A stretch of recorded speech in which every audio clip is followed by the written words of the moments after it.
Hey guys, in this video I will show you how to get Froakie in Pokémon Legends ZA. Alright, let's begin. To get Froakie, you first need to unlock Wild Area 16.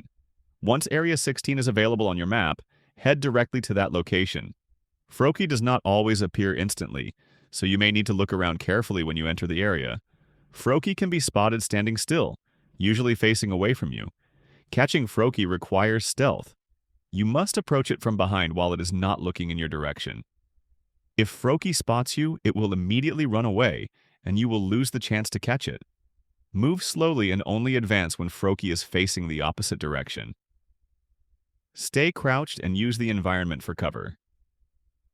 Before attempting the capture, clear out the surrounding wild Pokémon in the area. These Pokémon can alert Froakie or force you to move suddenly, which increases the chance of being seen. Once the area is clear, carefully sneak up behind Froakie and initiate the capture. So that's basically how you can get Froakie in Pokémon Legends ZA. That's it for this video. Thanks.